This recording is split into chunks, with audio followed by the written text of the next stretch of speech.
মুক্তিযোদ্ধা কোটায় চাকরি নেয়ার পর যেন আলাদিনের চেরাগ পেয়েছেন নেত্রকোনার হুমায়ুন কবির। বাংলাদেশ কর্ম কমিশন অফিসের পিয়ন হয়েও এখন তিনি বিপুল সম্পদের মালিক।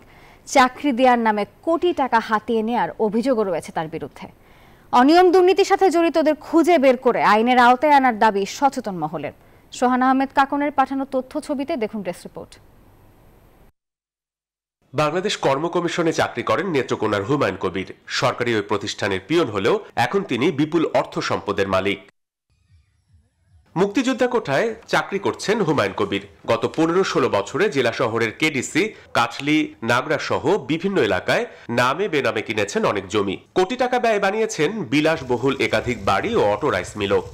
নামে শুনি একজন পিয়নের চাকরি করে, রাতারাতি বড় লোক এই না জানি। কাটলি তার একটা জায়গা আছে যতটুকু জানি, আর যে টেঙ্গা একটা মিল করতেছে প্রায়। এনজিওর কিস্তি প্রথমবার বিকাশ পেমেন্ট করলেই 20 টাকা ইনস্ট্যান্ট ক্যাশব্যাক। কয়েক কোটি টাকা খরচ করে একটা মিল করতেছে, এটাও দেখছি আর কি। অভিযোগ উঠেছে সরকারি চাকরি দেওয়ার কথা বলে হাতিয়ে নিয়েছেন কোটি কোটি টাকা। চাকরি না পেয়ে জমি অর্থ ফেরত চাইলে দেয়া হচ্ছে হুমকি ধামকিও। 5 কাঠা জমি দিছে আর 1,70,000 টাকা নিয়ে দিছে। টাকা জমি কোনোটাই ফেরত পাইছে না। 5 লাখ টাকা দিয়েছিলাম চাকরির জন্য, চাকরি তো হয় নাই, 4 লাখ দিছে আর 1 লাখ টাকা বাকি দিছে। এদিকে পুলিশের এক প্রতিবেদন বলছে 2012 সালের 5 মে জুয়া মামলার আসামি ছিলেন হুমায়ুন। এখন আত্মগোপনে থাকায় হদিস মিলছে না তার।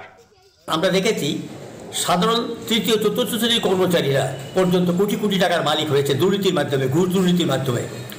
যারা রাজনীতিকে অপব্যবহার করছে, রাজনীতির মাধ্যমে যারা অর্থ উপার্জন করছে, সবগুলি যেন পুঙ্খানুপুঙ্খভাবে তদন্ত করে তাদেরকে বিচারের আওতায় আনতে হবে।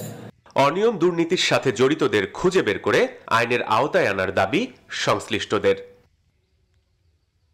Desk report, news 24।